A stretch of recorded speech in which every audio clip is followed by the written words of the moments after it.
Hey there, so I'm busy cutting up nappies, I'm sorry, disposable diapers, and that's because I use them. There's a bunch I've already cut up so that they lay flat. You know, that's what I need to do, cut the webbing stuff. But I'm throwing them in the bottom of the bilge, which I've completely demobilized. So the bilge had a great big aluminum piece of angle stock going down in there, which was very good, and it gives you some place to mount the bilge pump. So I'm going to go downstairs outside the boat and clean that up right after I clean this up, and I'm going to clean and degrease this, and I'm going to try to get a coat of paint 100% of the inside of that bilge. 100%. That's what I like to do. Hey, by the way, that's the new transducer. You know, right now I'm going to throw a bunch of diapers down in here, let it do their thing, just like a baby pissing. Then I'm going to run downstairs and start cleaning up the piece of aluminum stock so I can clean it up and paint it. I might paint it, or I might just clean her up, and this will call it good. And then I'm going to come back up here and clean and paint the bilge. And if I get that far today, that would be awesome. You might be wondering, is there a problem having zero bilge pump ability at the moment? Well, that would be a problem, but it's not the case. Over here, I'm sorry, over there is the bilge pump that is a higher capacity, and it is wired up and it's ready to throw in that bilge and flick the switch and turn on power. Terminal board, which had, you can see carbon steel corrosion, and it says, oh my god. If there's any one place in the boat you need heat shrink, this is it. And you can see they didn't use heat shrink in all the places, and I see electric tape, so that's okay. That's okay. It's within my skill set to deal with. I just have to take the time. But first is get the infrastructure squared away, and you know, that really just means shit work, really. You know, cleaning, scrubbing, mechanically reinstalling the pump. I have two new hoses, you know, a new suction hose for the manual bilge pump, and I have a new suction hose for my #1 bilge pump. New discharge hose, I'm sorry. But for the big capacity pump, I couldn't get a 1-inch plastic bilge hose. Damn it. So, but that should be a pretty easy swap out when the day comes. Okay, that I'm not too concerned about that. So anyway, let's carry on. Time for... Well, if there's some fiberglass repair hell, I'm going to it, because I mean, tell you, it is kicking my ass. Working on the bilge, trying to get it cleaned out, and also working on the area under my rub rail on the starboard side. And in both cases, it looks like a crime scene. I mean, a crime scene for fiberglass repair. And so here is the hole in the floor. That's where the bilge has always been. It's really inside the keel, right? So that's where the keel goes down, but the forward part of the inside of the keel is hollow, and it's called the bilge. And this is where the water collects, and this is where we put bilge pumps. And the white patches down there that's all epoxy putty. I hope it takes well. And below it is a layer of 3 layers of fiberglass mat with the polyester resin is all I could come up with here in town. The bottom line is, when I took all the old stuff out and finally got all the water out, I realized that there was about 3/4 of an inch of epoxy poured down there at the bottom of the bilge, and it had cracked, and water had seeped under it. So it's very, very difficult to get all the water out, and I could not get those pieces of epoxy out. So I decided to encapsulate it, frankly, and buried it in there. And I made I put 3 layers of fiberglass mat down. I put 3 layers of fiberglass mat down on top of it, and then epoxy coated over top of it. And then I had lots of ripples in my fiberglass. I mean, it looks awful. And so I took the remaining epoxy putty that I had, and I used it to pack all the holes so there's no spots. And I'm going to put another coat of epoxy on top, and then I'm going to epoxy the sides, and then we're just going to paint the hell out of it and put 2 or 3 coats of the paint, the same as what I use on the side of the boat, in fact, and we're going to call it good. And I think the key to a bilge, of course, to me, is that it doesn't have oil in it, it doesn't have debris in it, And if I'm smart and I take care of my motor correctly, then I'm not ever going to have oil in the boat. And the bilge was nasty. It had had 42 years of stuff in the bottom of it. This is not a slam against previous owner. It's just the way it is. You know, the bilges collect stuff, and it had a lot of stuff collected over 42 years. I found lots of tie wraps, I found screws, I found nuts, I found bolts, I found a wooden plug. I found lots of junk down there. And the water was just black with oil. So I finally got all that out yesterday, and today I've made my epoxy repairs. And I think that by the end of today, I'll have the epoxy done. I'll put a couple of coats of thickened epoxy to kind of smooth out all the surfaces, and then I'm going to sand it and paint it. And we're going to declare victory, and then that's that. And we'll be done, and then I'll reinstall the bilge posts.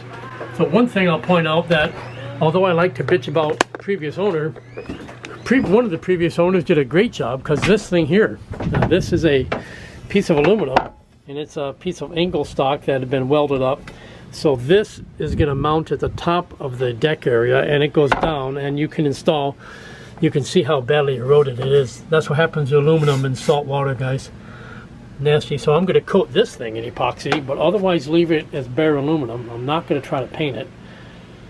And you install the switch and the bilge pump down there. So bilge pump number 1 will go down here. Bilge pump 2 will mount higher up. I'll drill a hole, and that's what I'll get on next and get that physically installed. But for anybody here on the channel who's not familiar, this is a switch. It's a float switch. When the water comes up to this light, listen. That's the signal that will close the switch and turn on this pump. But that should never happen, because this pump is pump number 1. These are both brand new, and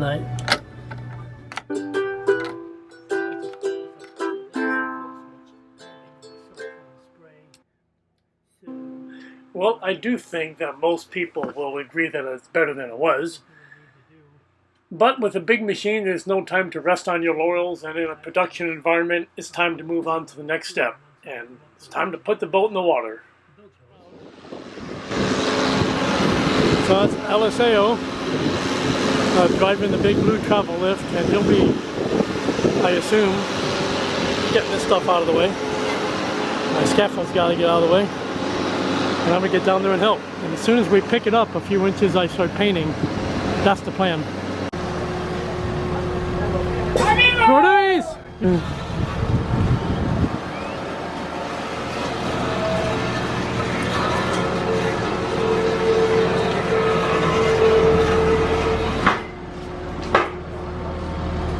Okay, so there's a lot of activity behind me. I am ready to go, at least I think so. And the guys are setting up to bring in another boat right behind me. There's another one lined up, waiting to go in the yard. So the funny thing is, when I leave the boat, I'm going to go take down the ladder now. And then I can't go back in the boat until she's floating. So that's why I made a tour of the boat already. I've got all the hatches up already. Any possible leak source is going to be quickly accessible. I've got wrenches standing by in case I need to do things. And if you just had to, you tell them they'll pick you back up. You just don't know, but ought to be just fine. We'll see how this goes.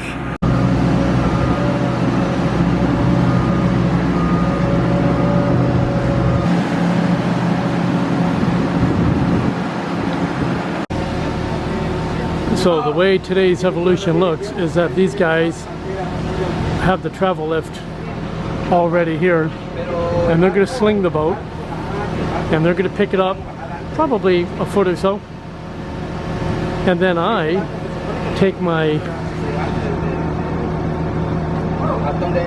paint. I have about a third of a can of bottom paint left. I'll shake it up vigorously and mix it up, and then I get the spots that cannot be presently gotten. So the ones, the spots, as you can see, under the tripod supports, obviously I couldn't paint that spot. So the SOP in most boatyards is to do this. We did it in Scotland the same way. They pick it up and they sling it, and then the owner has a few minutes to run around and slap paint wherever he wants.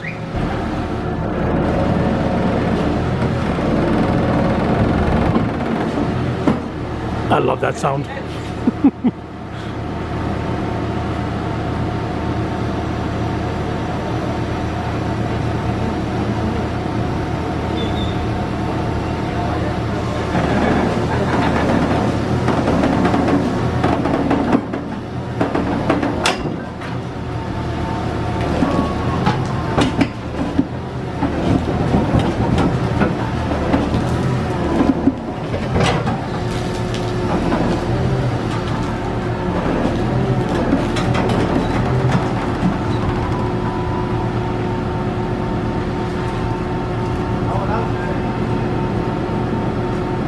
Damn.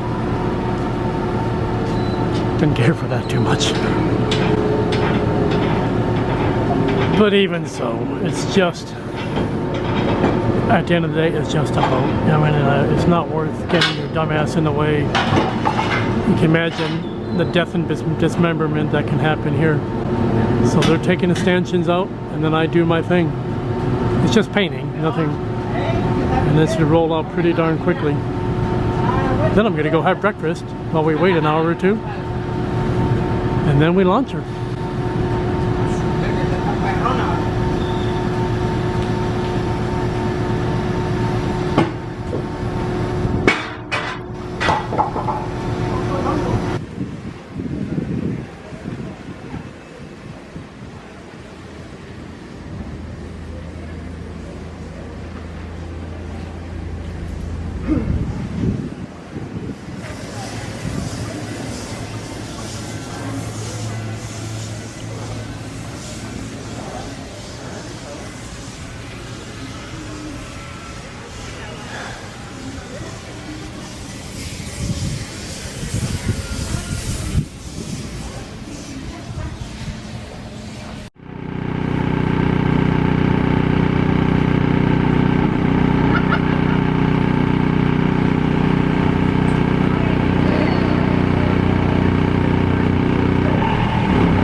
So I've sped up the tape, of course, because this takes a long time. But you see me put the rudder all the way over to the left, and all I really do is puff the engine ahead to get the bow to swing to port, and then to prevent moving forward, I puff the engine in astern. So I'll be alternating astern ahead, and I leave the rudder at left full the entire time, pretty much, until I'm pointing the direction I want to go. And right about now, that's where I'm at. So now I just drive forward and get myself into the dock.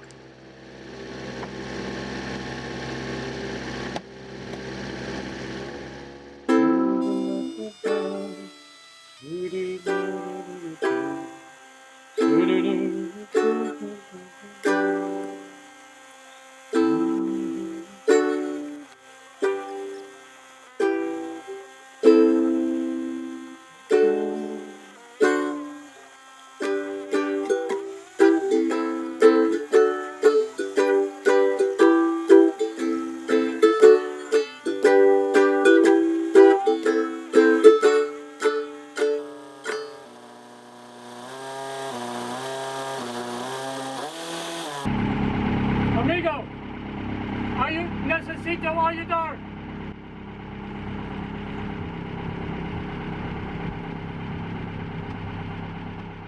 And I do have to admit that I would prefer that these tourist boats not run right up my backside like they were doing. There's 3 or 4 of them stacked up, and they were not going to wait for me.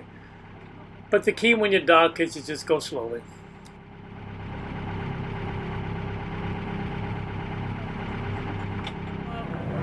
It's been a busy 24 days, and I'm tired. I'll admit it, and I'm tired of just being dirty all the time, and I'm tired of, you know, always kind of feeling under the gun, trying to make it before a certain date and fighting the weather.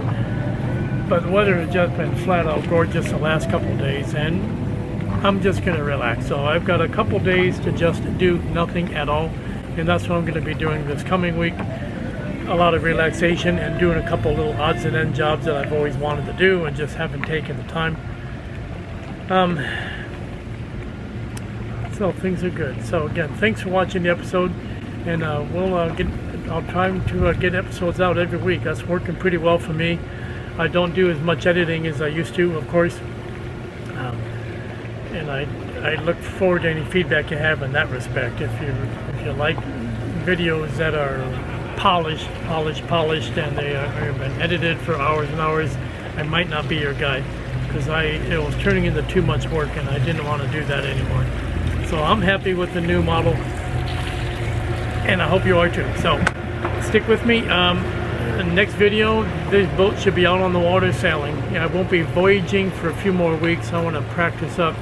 I just told the tour boat number 9, Gustadillo, he and I were chatting when he came back today, and I heard myself saying, the boat is ready, but the captain's not. And so I think I could, I think I could sail. If I had to escape Mexico for some reason, like a refugee type situation, I can make the boat move. But I think I would feel better doing a couple of 2 or 3 weeks worth of more training cruises, and then I'll be ready to roll. So don't know where I'm going to go yet. One of the options is the Cayman Islands, and another option would be going straight to Jamaica. One would be going down to Belize, which I had attempted to do before and kind of turned back. So I don't quite know which way we're going to go yet. We'll find out when I go. So take care, everyone. Bye.